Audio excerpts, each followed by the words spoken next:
Hey everybody, welcome to the finale of Let's Play Okami. Last time, we took out all the monsters aboard the Ark of Yamato, the dark spirits that came back as we defeated each boss. Today, we go through this light and face the ruler of darkness himself. Let's not delay any further. Okami Amaterasu. Just being able to see you with my own eyes. I can't tell you how much joy it brings me. It pains me that I can't remain with you until the end. But I know that you won't let us down. Now, I must join the others, but I'll never forget you and how we used to play in the fields in our homeland. I pray that you will always shine bright, Amaterasu.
So begins our final battle against the ruler of darkness himself, Yami.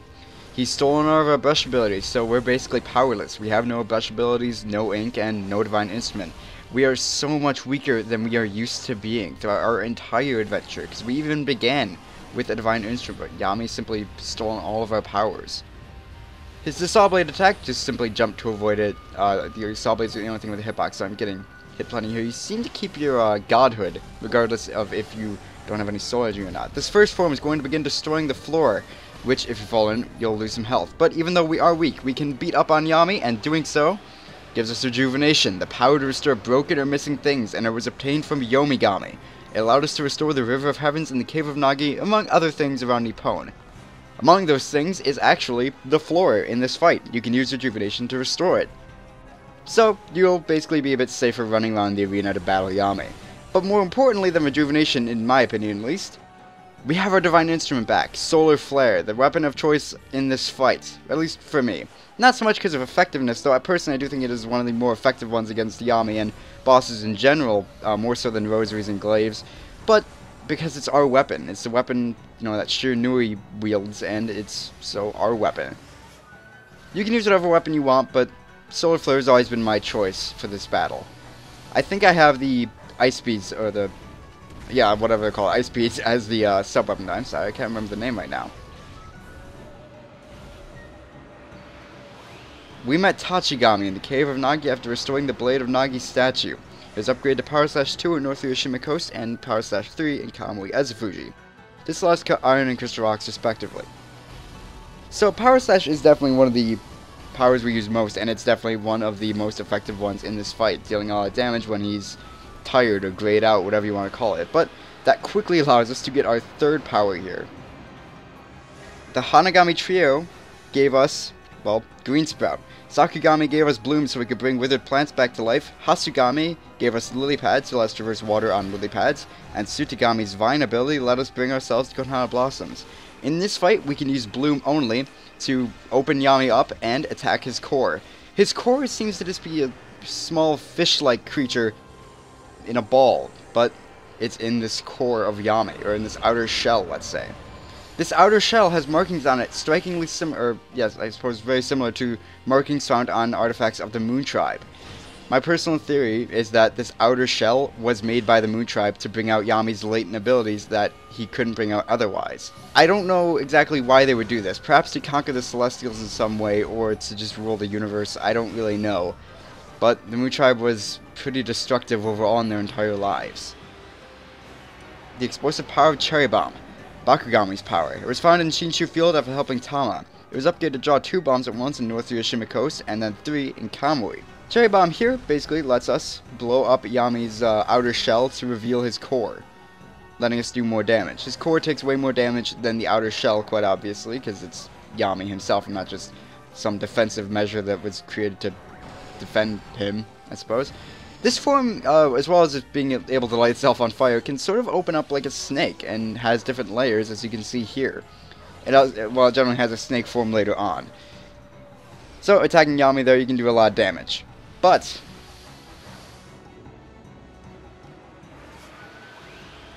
Nurigami gave us the ability to control Water Spout, and Sasa Sanctuary.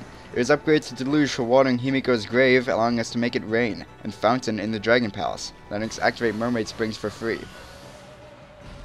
And with water, we can put Yami out. And I should have used Cherry Bomb there to bomb him open, but whenever Yami lights himself on fire to attack you, you can basically put him out like that. And like any other fight, I would suggest you get in a few hits while he's grayed out before you use a effective power, Celestial Brush power to open his weak point up, just like any other fight in the game. Yami, in my opinion, is a perfect final boss. He uses all of your brush abilities that you've learned throughout the game, and he is a true test of what you've learned throughout the entire game. But we are in Crescent from Yumigami, giving us the ability to make it nighttime whenever we wanted. We use this ability in our fight with Orochi to give Susanoo and his sword the power to slay the monster, and it's no less effective in this fight than it was against Orochi. Though he may be from the moon, at least theorized to be from the moon, Crescent is actually incredibly effective, summoning a giant spirit of Nagi to slice Yami in half so he can attack his core. This is likely simply because it's the moonlight reflecting from the sun that affects Yami than the moon itself. That's what I would think, at least, not so much the moon. This is incredibly effective, and here's this snake attack, at least, while it's chase you and sort of slam the ground. Crescent is incredibly effective against him, and it is definitely more effective than Cherry Bomb, though both are good abilities you could use. Crescent is just so much more powerful in this fight. And Crescent is an example of, you know, how could they use the ability to make it night? Well, like that, clearly. This boss, and the endgame generally, uses all of your abilities incredibly well, and it's just a true test of what you've learned throughout the game, and that's why it's the perfect ending to this game for me. And the perfect final boss, generally. It's one of my favorite final bosses in any game, no matter what. And there's a lot of challenges there, but Yami always stood on top of me.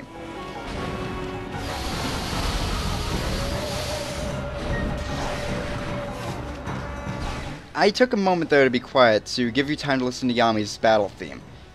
This battle theme is perfect to me for this final boss and for this moment. It's both foreboding, where, you know, you're weakened, you don't have many of your brush abilities, and this is the ruler of darkness. But there's a bit of excitement to it, and a bit of hope, I suppose, where you're regaining your brush ability. You're standing up to him regardless of if you have them all or not. It doesn't matter.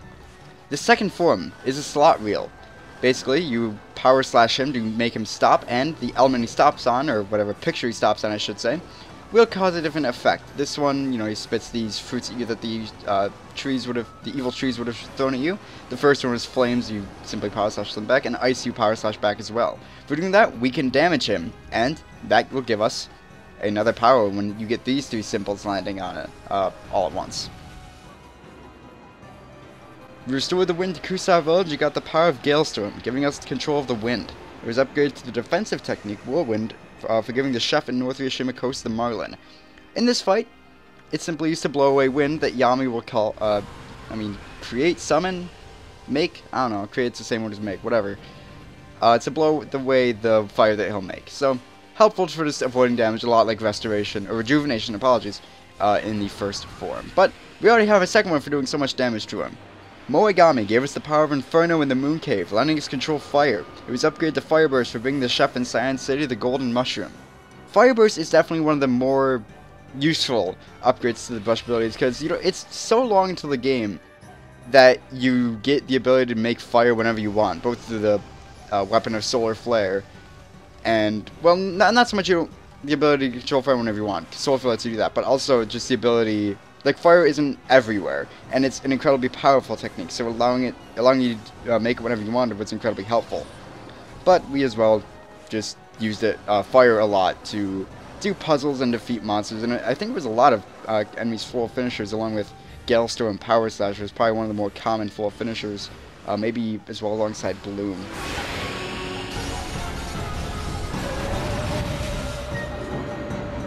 The Drunken Sheep God, Kusegami, gave us the ability to slow down time with Veil of Mist in the Emperor's Palace. For buying the Fog Pot from the Emperor, we got Mist Warp, allowing us to warp between ultimate origin mirrors.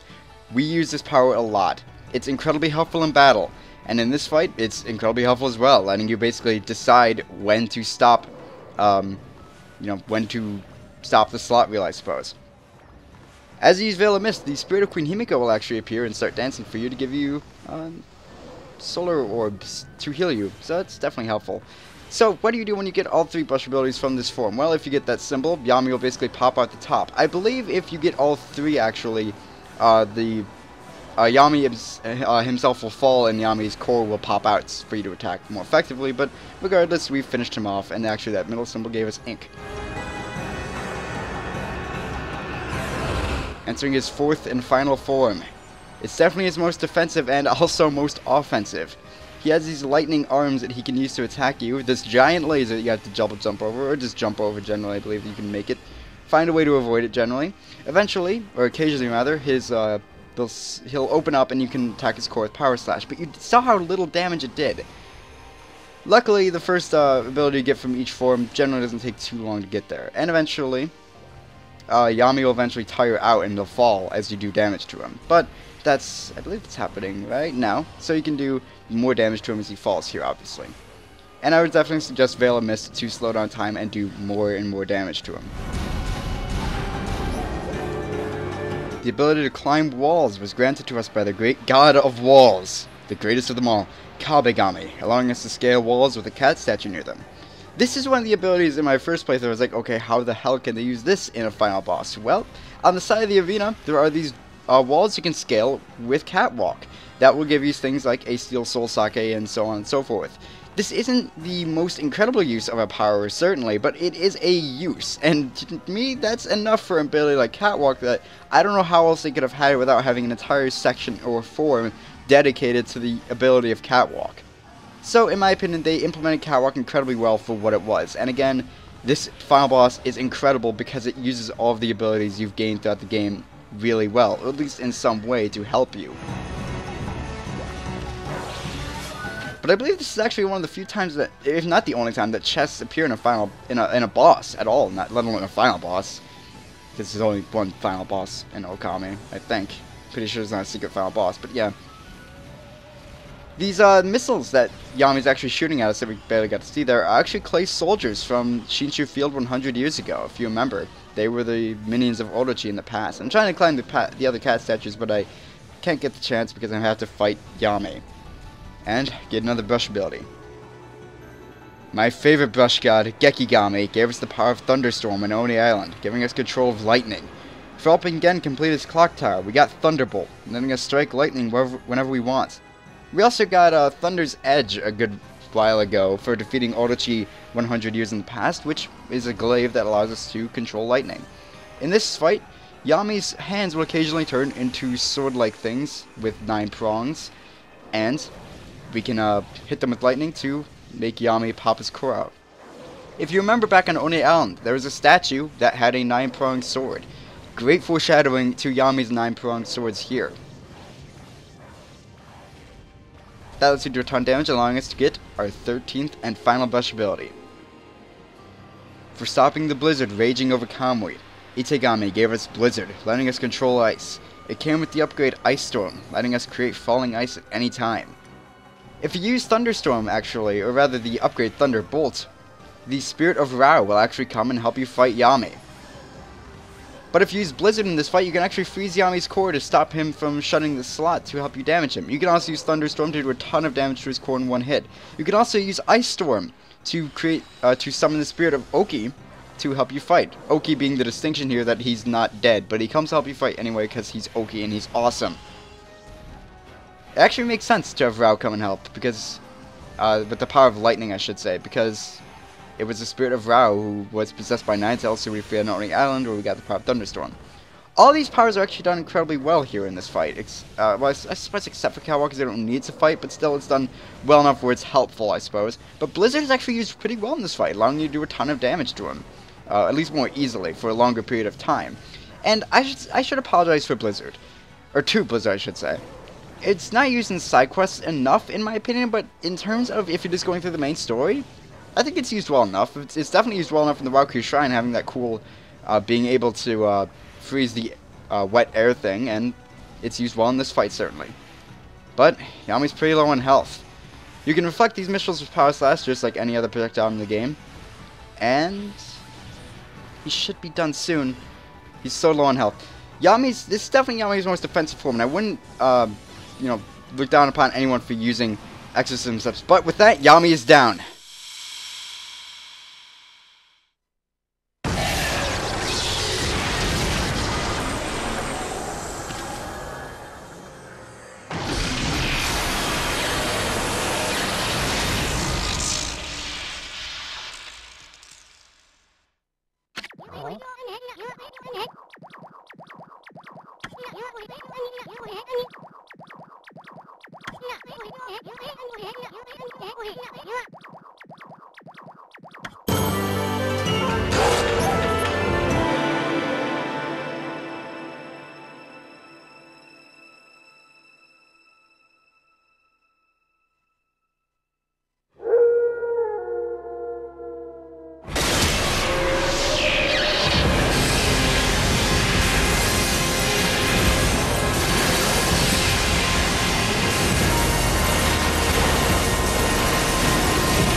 people's faith in us. We are the Okami Amaterasu, with the power to restore light and nature to all of this world.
散りゆく花びらが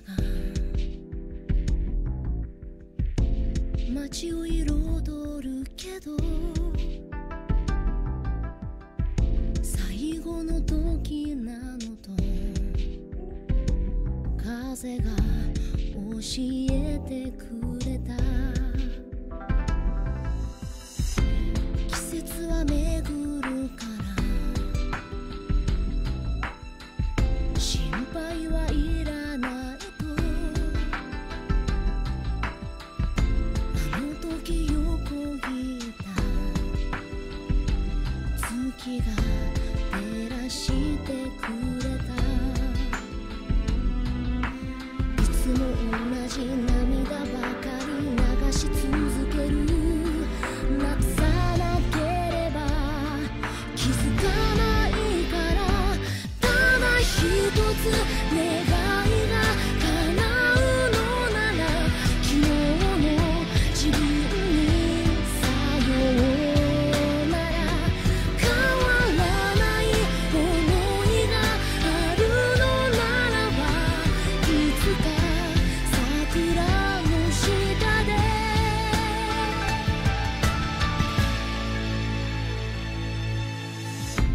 あの日の約束が色あせないように、指でなぞってみる。朝のまばゆい光、一つとして同じ時は訪れないから、もう迷わずに先へ進むの。大切な祈りが届くように、今日も歌い続けてゆく。探してた答えはきっとあると、そっと教えてくれる。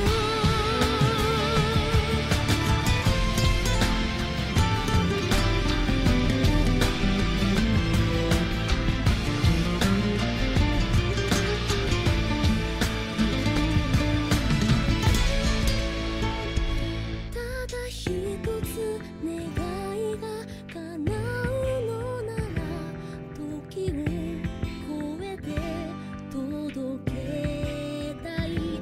変わらない想いがあるのならば、いつか桜の下で大切な祈りが届くように、今日も歌い続けてゆく。探してた答えはここにあると、そっと教えてくれた。悲しみをリセットして。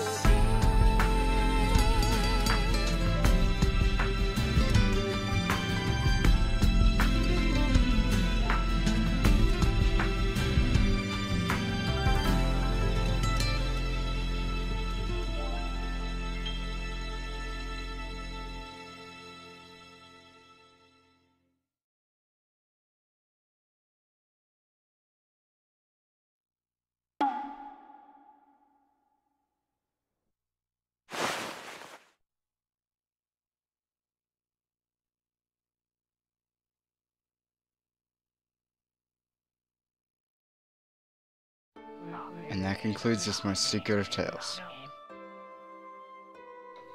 Well then, I'd say that's enough storytelling for today. The story contains the hopes and dreams of many fine people. Keep it close to your heart and cherish it.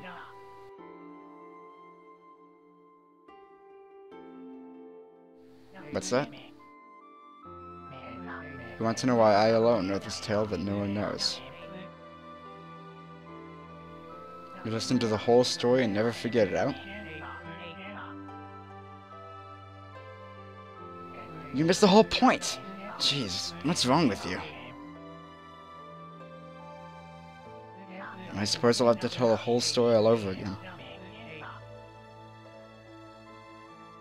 You'd best learn to show my brush the respect it deserves. Anyway, I'm tired. Let's call it a day. If you're eager to hear more, I can tell you the rest of the tale some other time. Until then, do your best to live up to the heroes I told you about. It's time to roll the scroll up and give it a title. Okami Amaterasu's Adventure.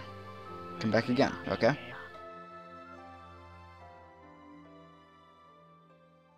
Until next time.